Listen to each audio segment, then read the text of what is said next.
Assalamualaikum warahmatullahi wabarakatuh. Jumpa lagi bersama saya Adi di channel Ngulik Sejarah, dan pada video kali ini saya akan kembali lagi membacakan suatu kisah misteri. Kali ini masih tetap berjudul Ritual Pemanggil Arwah. Cerita kali ini memasuki part yang keempat sekaligus part yang terakhir dari keseluruhan alur ceritanya ya teman-teman. Cerita kali ini masih tetap ditulis oleh Manavila yang nantinya kalian juga bisa mengunjungi thread beliau secara langsung. Yuk, daripada kita lama-lama, daripada kita penasaran bagaimana akhir dari kisah ini, mari kita langsung saja menuju ke kelanjutan ceritanya. Perhatikan baik-baik karena ceritanya akan segera saya mulai.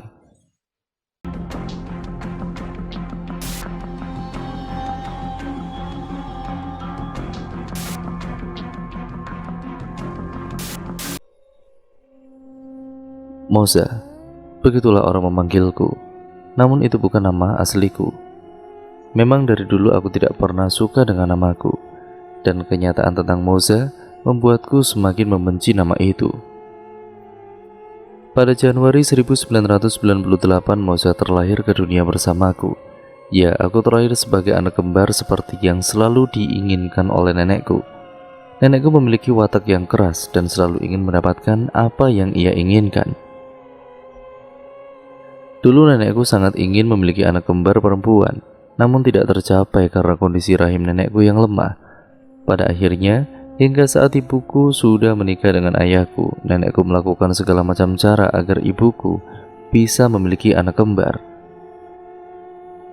Obat, terapi, dan cara medis semua dilakukan pada ibuku agar ibuku bisa mengandung anak kembar seperti yang diinginkan nenekku, dan cara itu akhirnya berhasil. Ya, ibuku akhirnya mengandung anak kembar perempuan. Lahirlah Mora dan Moza. Aku adalah Mora, sang adik dari Moza. Semuanya berjalan dengan sempurna hingga tepat pada 5 tahun usiaku dan Moza. Keluargaku harus kehilangan Moza. Moza meninggal karena jantungnya lemah. Dokter memperkirakan aku juga akan segera menyusul kakakku, tapi Tuhan berkehendak lain. Aku masih sehat sampai sekarang, tidak seperti kakakku itu. Setelah kepergian Moza, nenekku sungguh sangat frustasi dan sedih. Ia tidak bisa menerima kenyataan harus kehilangan satu cucu kesayangannya, cucu kembar yang amat diinginkannya dari dulu. Hari-hari berlalu dengan kekacauan antara ibu dan juga nenekku. Nenekku selalu menyalahkan ibuku atas kematian Moza. Ibuku semakin tertekan ditambah dengan ayahku yang harus bekerja di luar negeri. Ibuku menghadapi kesedihan seorang diri. Sampai pada hari di mana nenekku melakukan hal yang amat mengerikan. Nenekku nekat melakukan ritual pemanggilan arwah kakakku itu.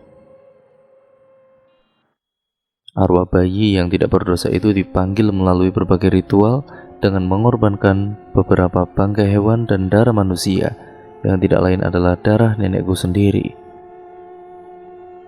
Ritual itu berhasil membuat nenek dan juga ibuku merasa akan kehadiran Moza di rumah ini lagi. Bahkan ibuku bilang setelah ritual itu aku selalu bermain bersama kakakku di kebun belakang rumah ini. Wujud kakakku persis dengannya waktu masih hidup. Matanya lebih sipit daripada mataku. Rambutnya sedikit ikal, tidak sepertiku yang memiliki rambut lurus dan tubuhnya lebih kecil daripada aku. Aku tidur dengannya di kamar dan ranjang yang sama. Ibuku sering mengunci rambut kami dengan pita warna merah dan putih. Namun ibuku bilang aku tidak suka bila rambutku diikat dengan pita. Aku lebih suka rambutku terurai. Beda halnya dengan Moza. Ia sangat suka, bahkan jika rambutnya tidak dipakaikan pita, ia akan menangis dan meminta dipakaikan pita oleh ibuku. Setelah arwah Moza hidup bersama kami di rumah ini, semua terasa baik-baik saja dan nenekku sangat bahagia, tapi itu tidak bertahan lama. 1 tahun sudah berlalu, arwah Moza semakin sulit dikendalikan. Ibuku bilang aku tidak mau tidur bersama dengan Moza lagi. Moza sering menangis meraung dan mencakar semua orang di rumah. Ayahku mengetahui kejadian itu setelah ia pulang dari perantauannya di Thailand. Ayahku marah, benar-benar sangat amat marah terhadap nenekku yang sengaja memanggil arwah Moza kembali. Namun semua sudah terjadi. Semua cara dilakukan agar arwah Moza kembali, tapi semua gagal. Hingga akhirnya nenek dan juga ibuku menemukan satu cara agar Moza tenang, yaitu dengan mengorbankan ragaku untuk Moza. Saat itu nenekku membuat perjanjian dengan iblis agar arwah Moza kembali ke rumah kami dengan berbagai perjanjian.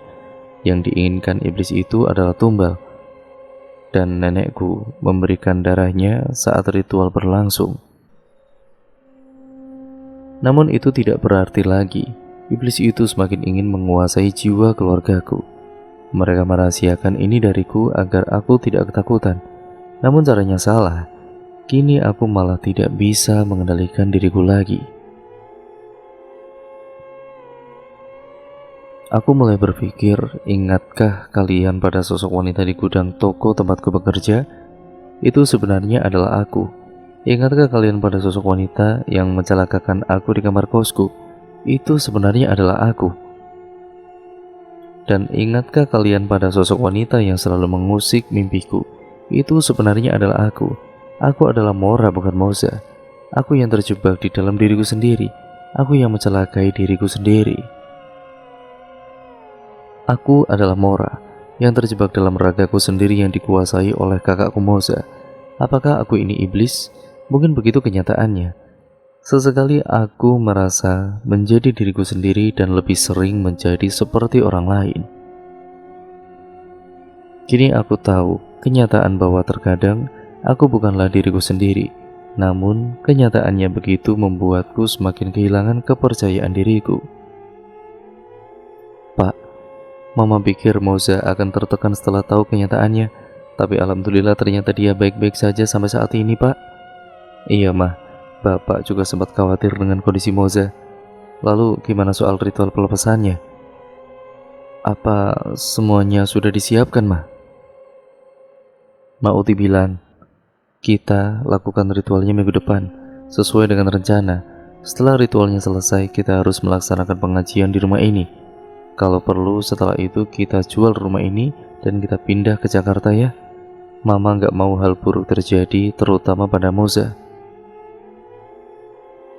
Iya, Mah. Lebih baik kita pindah setelah semua ini selesai. Kita harus rawat Moza lebih baik lagi. Di ruang tamu, aku kedatangan tamu yang tidak lain adalah Riko. Gimana kabar lu, Mo? Baik. Ada apa lu datang ke sini? Kalau soal masalah komputer toko yang waktu itu, gue tahu semuanya. Maksudnya, gue tahu lo nggak sakit, Mo. Gue tahu semuanya tentang diri lo. Tahu apa sih? Udah deh, kalau lo datang ke sini cuma buat bercandaan aja, itu buang waktu gue. Lo bukan Moza. Seketika aku terkejut dengan perkataan Riko. Waktu lo pingsan di toko setelah lo masuk gudang, dari situ gue tahu siapa lo sebenarnya. Lo hadir di mimpi gue saat malam sebelum kejadian lo pingsan di toko dan lo minta gue nolong lo. Lo bilang kalau diri lo bukan Moza. Lo minta gue buat bantu lo keluarin iblis itu, tapi gue salah. Ya karena gue gak percaya sama mimpi itu dan gue tetap cuek sama lo. Gue mulai percaya saat gue lihat lo dari luar toko dan lo kelihatan seperti bukan diri lo sendiri. Waktu lo ngejatuhin komputer itu, gue sempat perhatiin lo dari luar toko dan di situ gue yakin kalau yang gue lihat bukan lo. Dari situ gue mulai percaya sama semua mimpi gue itu dan gue gak bisa dengerin lelucon lo sekarang, Rick. Mending lo pulang. Makasih udah mau mampir ke sini, ucapku sambil berdiri dari tempat duduk. Gue itu Indigo. Seketika aku melihat ke arah Riko. Iya, gue ini Indigo. Makanya gue tahu dan juga bisa berinteraksi sama lo dalam mimpi gue. Terserah lo mau percaya atau enggak, tapi gue cuma mau bantu lo sesuai sama janji gue sama lo di mimpi gue. Tapi gue paham, lo juga punya privasi. Maaf, gue pergi. Rick, maaf, apa lo tahu siapa nama gue sebenarnya? Mora. Apa bener Mora datang ke mimpi lo ya? Iya. Aku mulai meneteskan air mataku. Gue cuma mau bantu lo, sesuai dengan janji gue ke Mora. Gue ini iblis, Rick. Gue gak pantas lo bantu. Bahkan gue gak tahu sekarang siapa yang ngendaliin diri gue sendiri. Saat lo mulai netesin air mata, itu diri lo sendiri. Dan saat lo merasa takut dan dihantui, itu jelas bukan lo, tapi iblis itu. Gue tahu ini semua karena gue sering perhatiin lo secara diam-diam setelah gue dapat mimpi itu. Gue takut dan gak tahu harus apa. Satu-satunya cara, lo harus berani rebut kembali raga lo. Lo itu berhak milikin diri lo seutuhnya tanpa dikendaliin oleh iblis itu. Lo harus yakin. Di dalam mimpi gue, Mora bilang dia gak pernah takut apapun kecuali kehilangan ibunya. Malam ini aku akan melakukan ritualnya. Aku sempat berpikir berkali-kali apakah ini cara yang benar. Aku sudah berjanji pada Moza akan berbagi raga dengannya. Namun mengapa kini aku harus mengusirnya? Tapi ini semua demi Mama. Mama hanya ingin kami hidup dengan tenang setelah ini semua. Kita sudah terlalu lelah untuk mengurusi keanehan ini. Semoga Moza mengerti. Mereka memutuskan untuk menginap di rumah kami sampai ritualnya selesai. Ia bilang akan ikut membantuku. Sore ini hujan begitu lebat. Aku hanya berdiam diri di ruang TV, sedangkan yang lain sibuk menyiapkan segala kebutuhan untukku nanti malam. Jujur saja, semalam aku memimpikan seorang perempuan yang sangat mirip denganku. Kurasa ia kakakku, yaitu Moza. Di dalam mimpiku, Moza hanya dia menatapku sambil sedikit tersenyum. Lalu kemudian aku terbangun karena mendengar bunyi alarm di meja kamarku. Apa pertanda mimpi itu? Mungkin Moza bersedia untuk pergi dari ragaku demi kebaikan kami semua. Ya mungkin begitu artinya. Hei Mo, suara Riko sungguh membuyarkan khayalanku. Iya, kenapa? Ya ngomong-ngomong, kenapa lo mau bantu gue? Tanyaku dengan sedikit penasaran. Ya kan gue udah bilang kalau gue udah janji sama lo di dalam mimpi gue waktu itu. Bantu Mora, bukan Moza kan? Aneh gak sih kayak gini? Aneh, apanya? Iya, ketika lu nggak tahu diri lu sebenarnya siapa, ya lu nggak pernah ngerasa kayak gitu pasti. Maaf Rick, jadi ngelantur gini. Siapa bilang? Gue pernah juga kok. Gue nggak tahu siapa gue sebenarnya, sama kayak lo gitu. Mulai deh, makasih lo, udah mau sedikit ngibur gue. Serius Mo, pas gue sadar kalau gue indigo, gue gak tahu loh orang kayak apa gue ini. Dan bahkan gue sempat dibawa ke psikolog sama bokap gue. Dan tetap gue gak bisa nerima apa yang terjadi sama gue. Bokap yang coba buat terus bikin gue semangat ngejalanin hari-hari gue. Meskipun gue takut sama keadaan, tapi gue belajar. Sampai akhirnya gue bisa menerima kenyataan kalau gue beda dari yang lain. Butuh waktu lama buat kita kenal siapa diri kita sendiri. Dan kalau kita aja nggak mau sabar untuk mengenal diri sendiri, gimana semua orang bisa menerima kita kan? Satu hal Mo, lo nggak aneh, tapi lo beda. Dan itu yang istimewa dari lo. Sekarang aku bisa berpikir kalau kita gak bisa nilai seseorang hanya dari sifat luarnya saja. Riko yang aku tahu adalah cowok paling rese dan juga nyebelin, iseng dan seenaknya sendiri saat bertindak, ceroboh dan juga tengil. Ternyata di balik itu semua dia aslinya beda banget. Dia bijaksana, dewasa dan cukup pintar. Aku jadi belajar banyak dari omongan Riko tadi. Benar juga kata dia. Mama khawatir sama kamu nak. Kalau aja mama bisa nemenin kamu di dalam kamar saat ritual, atau kalau bisa mama aja yang ngelakuin ritual itu. Mah, aku baik-baik aja kok. Mama jangan khawatir gitu. Percaya kalau ritualnya udah selesai, kita pasti bakalan hidup bahagia dan jauh dari gangguan kayak gini lagi ya. Mama harus percaya sama aku dan juga Moza. Mah, Kak Moza cuma mau dapatin kasih sayang dari mama juga persis kayak yang mama kasih ke aku. Dan cara mama ganti nama aku dengan nama Kak Moza itu gak cukup. Kak Moza cuma mau dia dianggap di rumah ini. Nanti kita pasti pasang lagi foto-foto aku sama Kak Moza ya. Terus aku akan tidur sama Kak Moza kayak dulu lagi. Ya meskipun Kak Moza udah nggak ada di dunia ini ya, dia harus tetap kita kenang. Mungkin Kak Moza marah karena dia ngerasa nggak dianggap sama kita, terutama aku sebagai adiknya. Aku malah ngerasa bahwa dia selama ini cuma gangguin aku, tapi sepertinya nggak kayak gitu. Ya sepertinya dia hanya ingin dianggap ada saja. Maafin Mama nak, Mama sadar Mama salah selama ini. Mama salah udah bikin seakan-akan Moza nggak pernah ada. Maafin Mama. Mama janji setelah ini kita akan terus kenang Moza. Maafin Mama ya nak. Pukul setengah 12 malam. Kuperhatikan ayah dan juga ibuku yang terus sibuk menyiapkan segala keperluanku. Saat ini hanya kurang dari 30 menit lagi, aku harus masuk ke dalam dan menemui kakakku. Aku sudah siap dengan pakaianku, baju merah dan rok hitam persis yang dipakai kakakku saat menemuiku, entah dalam mimpi maupun dalam alam bawah sadarku.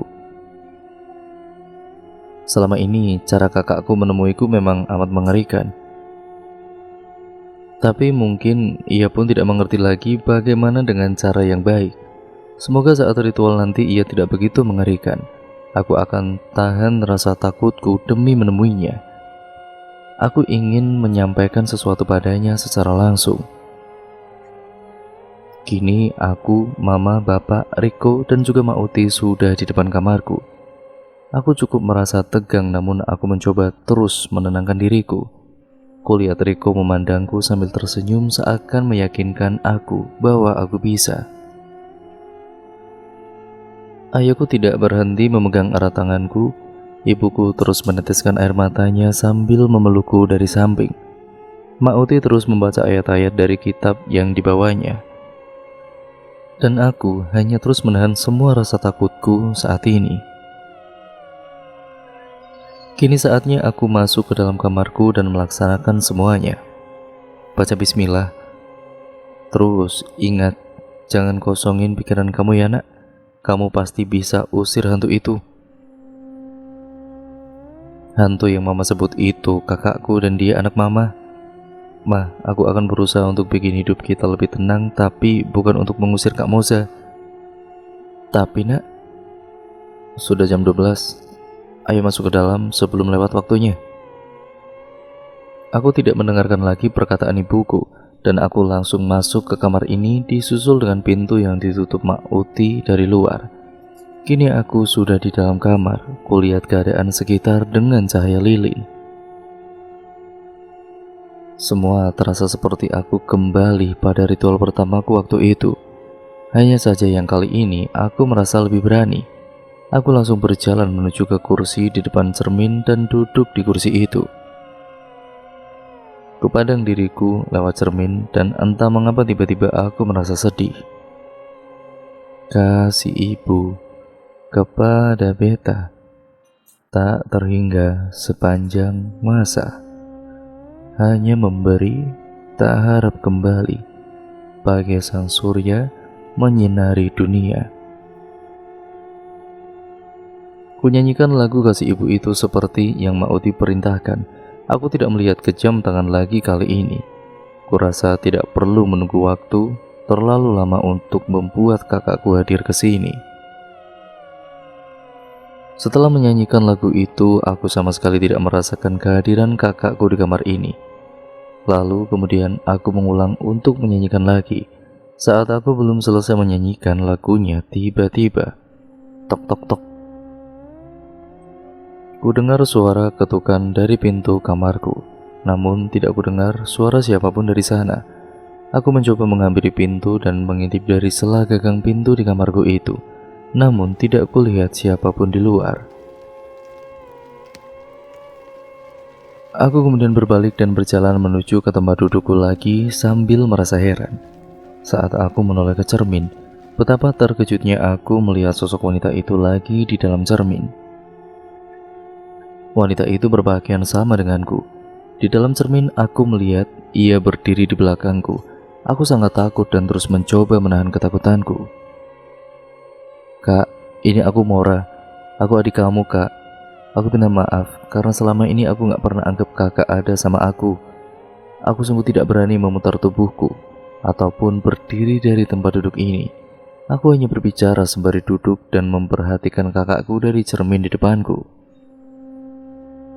Tidak lama kemudian, aku merasakan kakakku membuka tali di rambutku.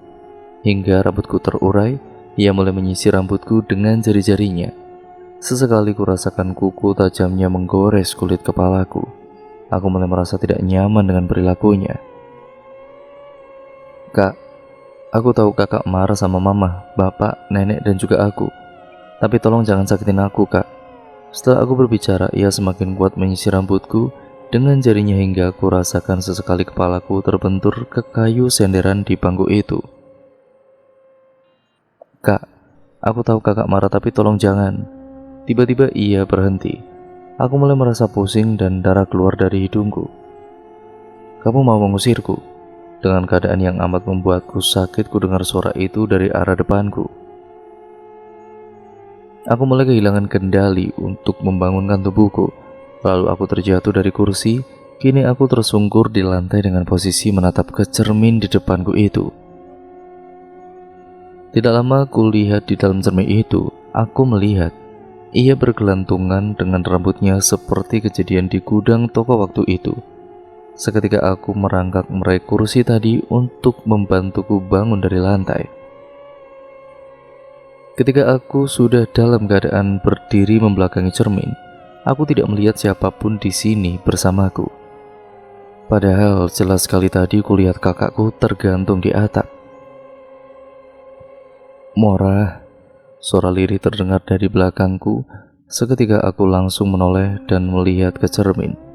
Kini kulihat sosok yang mirip denganku di dalam cermin. Ia menangis sambil menatapku. Aku hanya membuka mataku lebar-lebar dan melihatnya dengan rasa gemetar. Tolong jangan usir aku. Tolong jangan usir aku, Mora. Aku kakakmu. Tolong. Kulihat ia menangis di dalam cermin. Aku yakin kini ia adalah kakakku. Kak, aku minta maaf. Aku gak akan usir kakak. Tapi tolong jangan sakitin siapapun lagi, Kak. Aku mohon. Ucapku dengan terus menangis di depan cermin. Tiba-tiba kakakku menundukkan kepalanya dan terdengar seperti tertawa kecil. Kulihat wajahnya menjadi keriput dan rambutnya berjatuhan hingga tidak terasa satu helai pun di kepalanya. Kini kulihat ia botak. Tidak lama ia mengangkat kepalanya lalu tersenyum kepadaku. Aku terkejut melihatnya.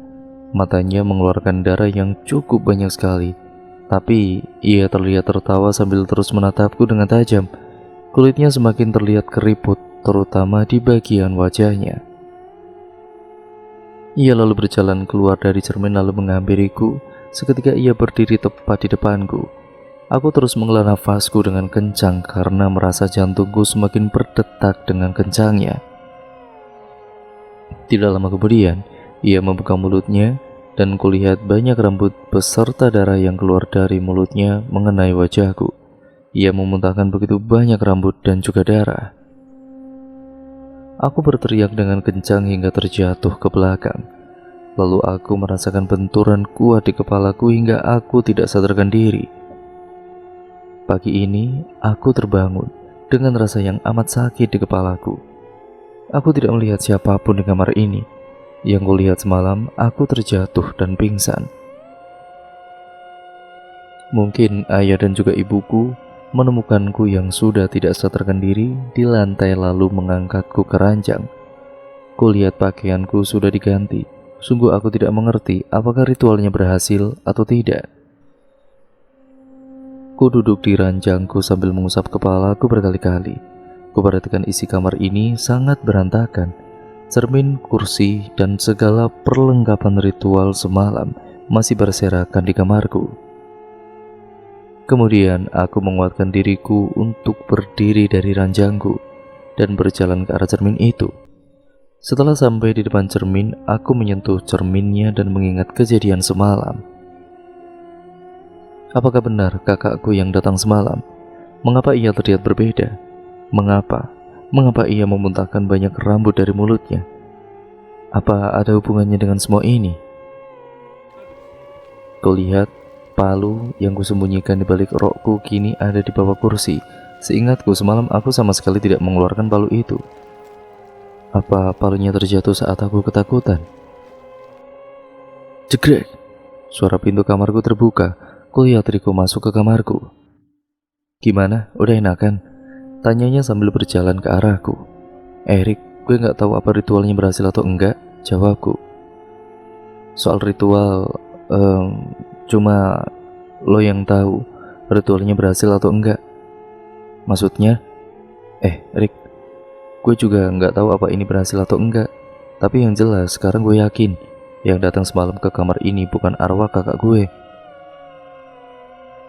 Gue harus pergi, Mo, maaf, jawab Riko dengan singkat lalu pergi meninggalkanku dari kamar ini. Aku semakin tidak mengerti dengannya. Perasaannya benar-benar sulit ditebak. Kadang ia rese, kadang ia baik, kadang dewasa, kadang seperti anak kecil. Riko memang aneh. Aku berjalan keluar kamar dengan perasaan yang berat. Mungkin karena aku masih pusing karena kepalaku terbentur semalam. Ketika aku sampai di ruang depan, semua terasa begitu hening. Aku melihat Riko duduk di samping ibuku. Lalu ia melihat ke arahku dan menganggukkan kepalanya sekali kepadaku. Lalu kuperhatikan sekeliling ruangan tersebut penuh dengan orang yang sedang mengaji. Ketika itu aku mulai menyadari apa yang terjadi kepadaku. Ya, aku sudah tidak di dunia ini lagi. Aku sadar aku sudah meninggal. Aku berjalan menghampiri orang-orang di ruang depan rumah ini. Kulihat jasadku terbaring di lantai. Sungguh perasaan yang amat menyakitkan. Aku tidak tahu apakah aku berhasil atau tidak, tapi kenyataan mengarahkanku pada kematian. Kami berencana menggelar pengajian setelah ritual kedua. Ternyata rencana itu benar terlaksana. Namun pengajian digelar untuk mengantar jasadku. Aku tidak tahu harus menerima ini dengan bagaimana. Namun seperti yang diharapkan nenekku dulu, ia ingin aku tidak terpisahkan dengan kembaranku dan kini aku kembali bersama dengan kakakku meski di dunia yang berbeda. Kemudian kita masuk POV ibunya Moza atau point of view ibunya Moza ya teman-teman, sudut pandang ibunya Moza. 2 bulan kemudian, kehilangan anak kandung untuk kedua kalinya membuat aku amat merasa bersalah. Jalan pintas yang dilakukan ibuku dulu membuatku kehilangan segalanya. Aku tidak bisa lagi melihat tawanya, tingkahnya, candanya, tangisannya, dan suaranya. Kini tidak ada satupun yang bisa kurasakan lagi dari kedua anakku, Moza dan Mora. Kini hanya akan menjadi cerita indah dalam hidupku. Aku tidak bisa melihat lagi kedua buah hatiku tercinta. Maafkan Mama nak, ini semua salah Mama. Kalian sangat suka lagu Kasih Ibu. Semoga kalian sadar betapa Mama menyayangi kalian seperti arti dari lagu Kasih Ibu yang sering Mama nyanyikan untuk kalian ya nak. Mama sangat sayang sama kalian. Saya rasa ada yang janggal dari ritual terakhir anak saya, Mak. Boleh saya menanyakan sesuatu? Apa saja selama saya tahu akan saya jawab. Saya memang bukan ayah yang baik untuk kedua anak saya. Tapi bagaimanapun juga, kematiannya sungguh membuat saya dan istri saya terpukul, Mak. Saya mengerti, Pak. Dulu saat Mora pulang ke Bandung dan ia bercerita bahwa ia dihantui sosok wanita dengan pakaian merah dan juga rok hitam, saya rasa hanya saya dan istri saya yang mengetahuinya. Namun, mengapa saat ritual kedua, Mak menyarankan anak saya berpakaian persis dengan yang diceritakan anak saya? Apa anak saya atau istri saya menceritakan kepada emak masalah pakaian hantu itu? Sebenarnya saya ingin memberitahukan ini setelah kepergian anak bapak, namun saya mencoba merahasiakannya demi kebaikan bapak dan juga istri bapak. Saya mengetahui pakaian hantu itu saat saya datang berkunjung pertama kali ke rumah bapak untuk membantu ritual pertama anak bapak. Saya rasa ada yang tidak beres dengan hantu itu. Ketika ritualnya gagal, saya sempat berinteraksi dengan hantu itu, namun ia tidak mau memberitahukan apa keinginannya. Ia hanya bilang ingin berteman dengan anak bapak. Kemudian saya pikir ia adalah hantu kembaran anak bapak, namun saya salah. Ketika anak bapak meninggal, saat ritual kedua saya bertemu lagi dengan hantu itu. Malamnya, saat kepergian anak bapak, saya datang ke rumah bapak dan mencoba berinteraksi kembali. Dan saya mendapat jawaban bahwa arwah itu bukanlah kembaran anak bapak, melainkan apa, Mak? Ia adalah arwah wanita yang sengaja dibunuh di pekarangan belakang rumah bapak. Dan ia dibunuh oleh mertua Anda untuk dijadikan tumbal pemanggilan arwah Moza, yaitu cucunya. Ia dibunuh secara tragis, rambutnya dicukur hingga botak, kemudian rambutnya dibakar dan abunya dilarutkan dengan darah mertua bapak, lalu dibuang ke makam Moza sesuai dengan syarat yang diminta dalam perjanjian mertua bapak dengan iblis itu. Kemudian wanita itu dibunuh dengan digantung di pohon besar di kebun belakang rumah agar menghilangkan jejak pembunuhan. Jadi dibuat seolah-olah ia mati bunuh diri. Saya rasa perilaku mertua Anda lah memang kelewat batas. Ia rela mengorbankan segalanya demi kepentingan pribadinya. Mohon maaf Pak, dan saya turut berduka cita atas kepergian putri Bapak. Saya benar-benar tidak menyangka sifat mertua saya sangat keji seperti itu. Tapi Mak, apa arwah wanita itu balas dendam dengan membunuh anak saya? Begitu Mak. Anak Bapak tidak menjalankan ritual dengan semestinya. Ia terpengaruh oleh hawa jahat dari arwah wanita itu. Wanita itu memang ingin balas dendam, namun tidak berniat membunuh anak Bapak. Wanita itu menghantuinya saat ritual dan membuat anak Bapak kehilangan kendali sehingga ia terjatuh dan kepalanya terbentur hebat sehingga ia kehilangan nyawanya. Arwah wanita itu hanya ingin memberitahukan kebenaran pada anak Bapak, namun anak Bapak tidak bisa mengendalikan dirinya. Dan setiap kali anak Bapak terluka itu karena anak Bapak yang tidak bisa mengendalikan diri dari ketakutannya sendiri. Tapi Bapak tenang saja, arwah wanita itu sudah tidak akan mengganggu siapapun lagi karena ia merasa mertua Anda sudah mendapatkan ganjarannya. Jangan ceritakan hal ini kepada istri Bapak. Jika Bapak tidak ingin ia semakin tertekan, biarkan ini menjadi rahasia saja. Dan cerita pun akhirnya selesai sampai di sini ya teman-teman. Terima kasih untuk kalian semua yang sudah menyimak video kali ini dan cerita kali ini. Bagaimana menurut kalian? Cerita kali ini sangat seru kan untuk kalian tonton. Nah, untuk kalian yang belum menonton part awalnya, saya sarankan untuk kalian menontonnya terlebih dahulu agar kalian paham dan mengerti keseluruhan alur ceritanya dari awal sampai akhir. Banyak sekali pembelajaran yang dapat kita ambil dari cerita kali ini ya teman-teman. Yang baik kalian ambil, yang buruk kalian buang jauh-jauh ya teman-teman. Jadikan itu sebagai pembelajaran untuk kita semua agar kita menjadi manusia yang jauh lebih baik lagi ke depannya. Jangan seperti si nenek dari Moza dan Mora ini ya teman-teman. Jangan melakukan seperti itu dan jangan pernah bersekutu dengan iblis, karena nantinya pasti akan berakhir sangat-sangat merugikan diri sendiri. Sekian, terima kasih ya teman-teman. Jangan lupa untuk like, komen, dan share sebanyak-banyaknya. Dan jangan lupa pula untuk kalian klik tombol subscribe dan nyalakan tombol lonceng notifikasinya agar kalian tidak ketinggalan video terbaru selanjutnya dari channel ini. Sekian, terima kasih. Kurang lebihnya mohon maaf ya teman-teman. Video ini saya akhiri. Wassalamualaikum warahmatullahi wabarakatuh.